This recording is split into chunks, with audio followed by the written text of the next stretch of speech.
വയനാട് ദുരന്തത്തിൽ കേരളം തുടർന്ന അവഗണനയ്ക്കെതിരെ ഇന്ന് LDF ആഭിമുഖ്യത്തിൽ കോട്ടയം ഹെഡ് പോസ്റ്റ് ഓഫീസ് ഉപരോധം സംഘടിപ്പിച്ചു. വയനാട് ദുരന്തത്തിൽ കേരളത്തിന് അർഹമായ സഹായങ്ങൾ നൽകാൻ തയ്യാറാകാത്തതുൾപ്പെടെ കേന്ദ്ര സർക്കാർ കേരളത്തിനോട് കാണിക്കുന്ന വിവേചനത്തിന് എതിരെയാണ് ഉപരോധം സംഘടിപ്പിച്ചിരിക്കുന്നത്. ഹെഡ് പോസ്റ്റ് ഓഫീസ് ഉപരോധവും ധർണയും MLA ശ്രീ N ജയരാജ് ഉദ്ഘാടനം ചെയ്തു. ഈ പ്രധാനപ്പെട്ട മന്ത്രിമാരുൾപ്പെടെ കേന്ദ്രമന്ത്രിമാരെ കണ്ടപ്പോഴും ഈ കാര്യത്തിൽ കൃത്യമായ മറുപടി നൽകുന്നില്ല എന്നുള്ളതാണ്. മാത്രമല്ല, ഇന്ത്യൻ പാർലമെന്റിൽ ഇതുമായി ബന്ധപ്പെട്ട മന്ത്രി പറഞ്ഞ സ്റ്റേറ്റ്മെന്റ് സംസ്ഥാനത്ത് കൊടുക്കാനുള്ള ആയുധ വീതം നൽകിയെന്നുള്ളത് വളരെ തെറ്റിദ്ധരിപ്പിക്കുന്ന ഒരു വാർത്തയാണ്. സത്യത്തിൽ അത് ദുരന്തം ഉണ്ടായാലും ഇല്ലെങ്കിലും ആ പണം നമുക്ക് തരാൻ ബാധ്യതയുള്ളതാണ്. ആ ബാധ്യതയുടെ ഒരു ഭാഗം തന്നിട്ട് ദുരന്ത നിവാരണത്തിന്റെ ഭാഗമാണ് എന്ന് പറഞ്ഞാൽ നമുക്ക് ഒരിക്കലും അംഗീകരിക്കാൻ കഴിയില്ല എന്നുള്ളതാണ്. ഇത് കൃത്യമായ രാഷ്ട്രീയമാണ്, അല്ലാതെ മറ്റൊന്നുമല്ല.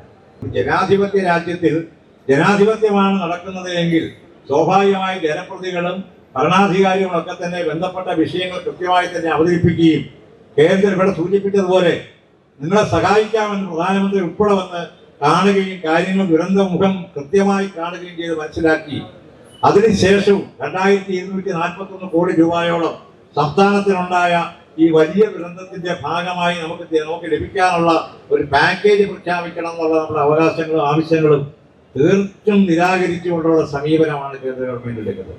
ഇതുവരെ നേരിടാത്തത്ര വ്യാപ്തിയിലുള്ള പ്രകൃതി ദുരന്തമാണ് വയനാട്ടിലുണ്ടായത്.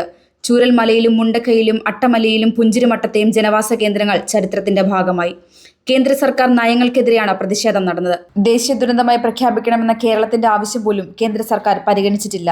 കേന്ദ്രം സഹായിച്ചിട്ടില്ലെങ്കിലും പുനരധിവാസം ഉറപ്പാക്കുമെന്ന് സംസ്ഥാന സർക്കാർ വ്യക്തമാക്കിയിട്ടുണ്ട്. New talks Kottayam.